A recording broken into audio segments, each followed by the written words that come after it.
Assalamualaikum warahmatullahi wabarakatuh. Perkenalkan, nama saya Bagus Maulana dengan NIM 24030400057.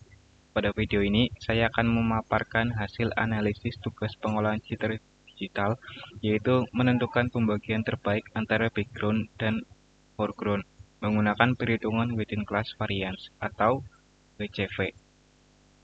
Prinsip dari WCV adalah semakin kecil nilainya atau semakin mendekat nol, maka pembagian kelasnya semakin baik.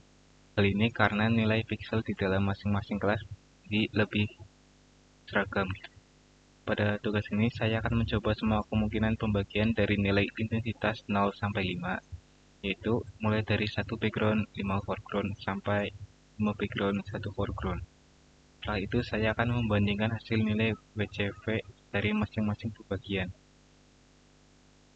Oke, sekarang ke data asli. Di sini terdapat data citra dalam bentuk matriks berukuran 6 kali 6 pixel. Sehingga totalnya ada 36 pixel. Nilai intensitas pixel berada pada rentang 0 sampai. Pada data ini, nilai 0 menunjukkan intensitas paling gelap atau hitam. Sedangkan nilai 5 menunjukkan intensitas paling terang atau putih. Jadi semakin besar nilainya, maka semakin terang intensitas pikselnya. Kemudian kita lihat pada bagian histogram. Kita bisa melihat jumlah kemunculan tiap nilai intensitas. Nilai 0 muncul sebanyak 8 piksel, nilai 1 sebanyak 7 piksel, nilai 2 sebanyak 2 piksel, nilai 3 sebanyak 6 piksel, nilai 4 sebanyak 9 piksel, nilai 5 sebanyak 4 piksel. Data histogram inilah yang digunakan untuk menghitung bobot, mean atau rata-rata, variance, dan akhirnya nilai WCV pada setiap kemungkinan pembagian background dan foreground. Lanjut, saya perlu jelaskan bahwa 1 background sampai 5 foreground bukan berarti 1 pixel background dan 5 pixel foreground. Ini adalah 1 level intensitas dijadikan background dan 5 level intensitas lainnya dijadikan foreground. Kita buka sheet selanjutnya. Nah, pada percobaan pertama, pembagian adalah 1 background dan 5 foreground. Artinya itu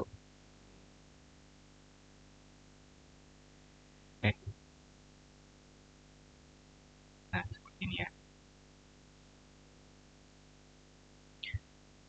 Jadi hanya intensitas 0 yang masuk sebagai background. Ini backgroundnya yang 0. Sedangkan yang 1 sampai 5 itu masuknya itu foreground. Gitu. Ya, balik lagi. Pada bagian matriks tersegmentasi yang warna biru ini maksudnya itu backgroundnya nih. Dan warna hijau itu artinya foreground. Warna ini hanya sebagai label aja ya, bukan sebagai tingkatan terang gelap aslinya.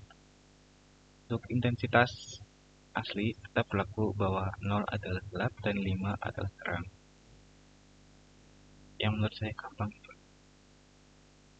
Pada kelas background, intensitas yang masuk itu hanya 0 dan frekuensi 8 ya, ada 8.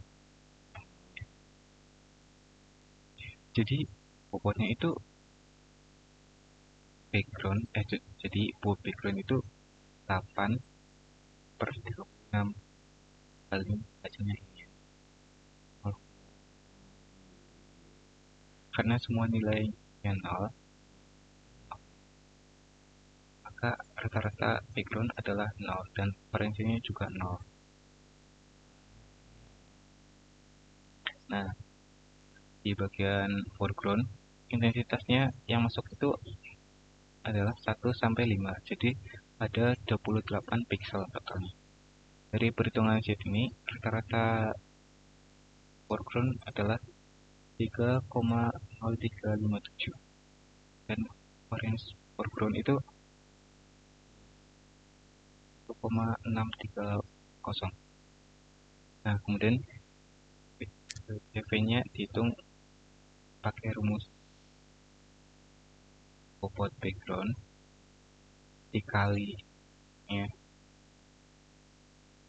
kali varian background, terus tambah bobot foreground dikali variance foreground, hasilnya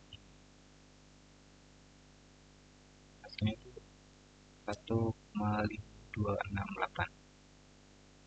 Nilai ini cukup besar sehingga pembagian ini kurang baik.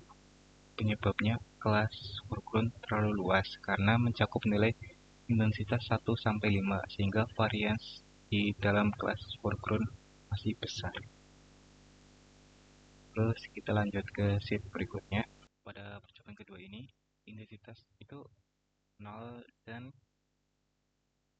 1 yang dijadikan background.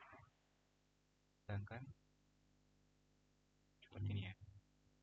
0 dan 1 itu jadi background, yang 2 sampai 5 itu jadi foreground. Nah, pada kelas ini, pada kelas background maksudnya, total pixelnya itu ada 15 pixel.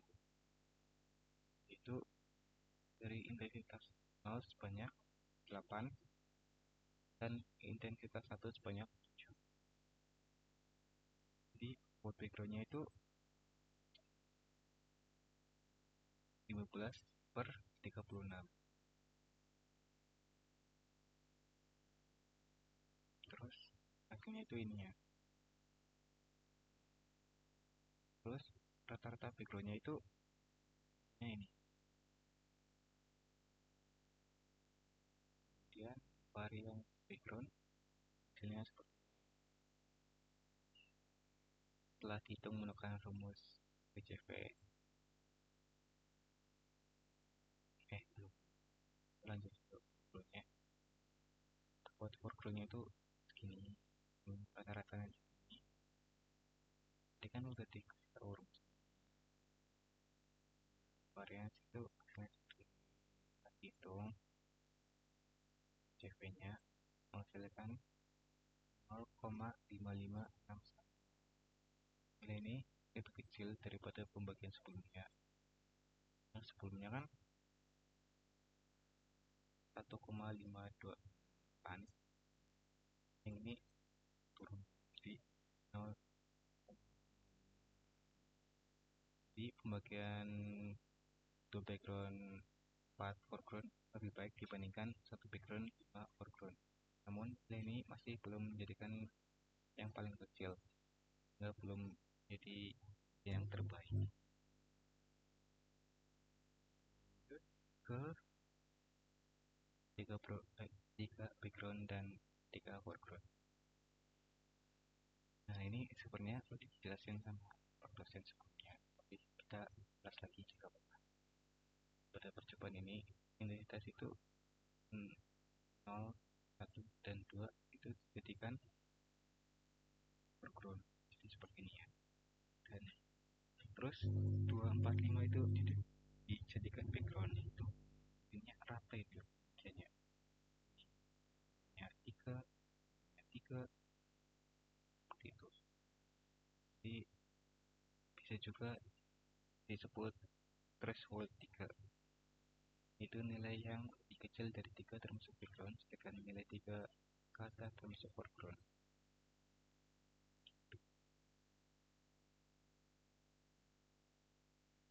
Pada kelas background, nilai yang masuk adalah 0, 1, 2.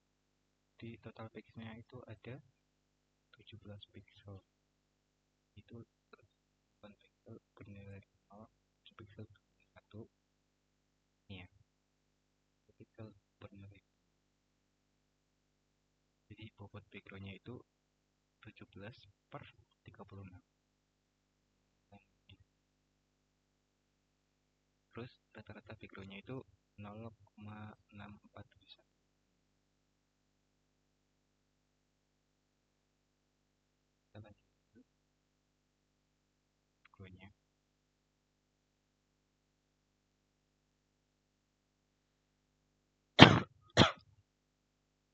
pada kelas foreground nilai yang masuk itu ke 4 ya.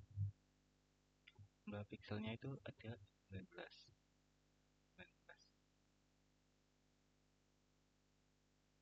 Terus 19 itu dibagi 36 seperti ini, rata-ratanya seperti ini yang bagian foreground. Terus hasil variasinya ini. Terus lanjut ke rumus WCV itu hasilnya 0,4909. Nah, yang paling kecil ya. Nanti kita bahas lagi. Secara analisis pembagian ini udah bagus ya, karena jumlah background dan foregroundnya cukup seimbang, yaitu 17 pixel background dan 19 pixel foreground. Selain itu nilai di dalam masing-masing kelas juga relatif mungkin, sehingga WCV-nya menjadi kecil. Jadi ke 4 foreground, 4 background dan 2 foreground. Percobaan ini intensitasnya itu 0, 1, 2, dan 3. Yang 45 nya itu foreground. Jadi jumlah pixel yang di background itu 23. Nah, foreground 13. Jadi perhitungan rata-rata background adalah, dan varians backgroundnya itu langsung ke WCP-nya. Setelah dihitung nilai WCP-nya untuk pembagian background ke foreground adalah 0,9779. Nilai ini lebih besar dibandingkan jika foreground yang hanya 0,499. Artinya ketika intensitas ikut dimasukkan ke background, kelas background menjadi lebih luas dan lebih bervariasi. Akibatnya variasi background, nilai, dan WCV juga ikut naik. Jadi pembagian background 2 foreground kurang baik ya dibandingkan pembagian 3 background. Lanjut ke 5 background, 1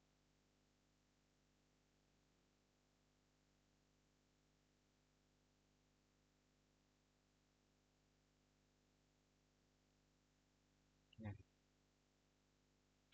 Jadi seperti ini ya.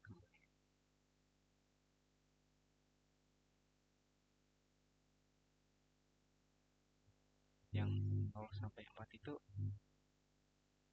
background, yang 5 itu foreground. Jumlah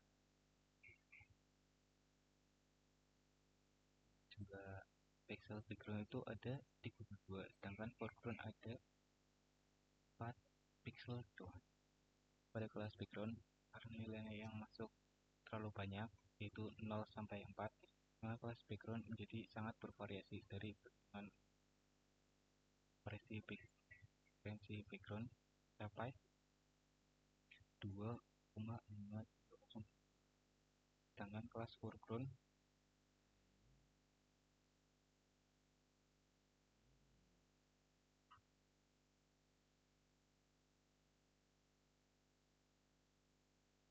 tetapi karena background terlalu luas dan terlalu heterogen, nilai WCV tetap menjadi sangat besar.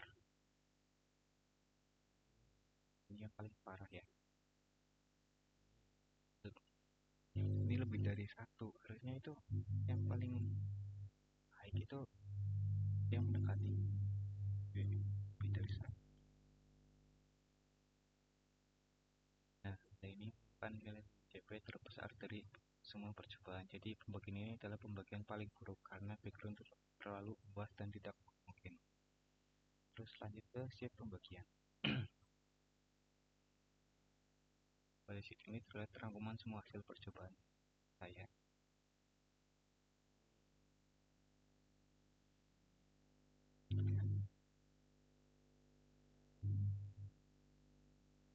baik dan produktif.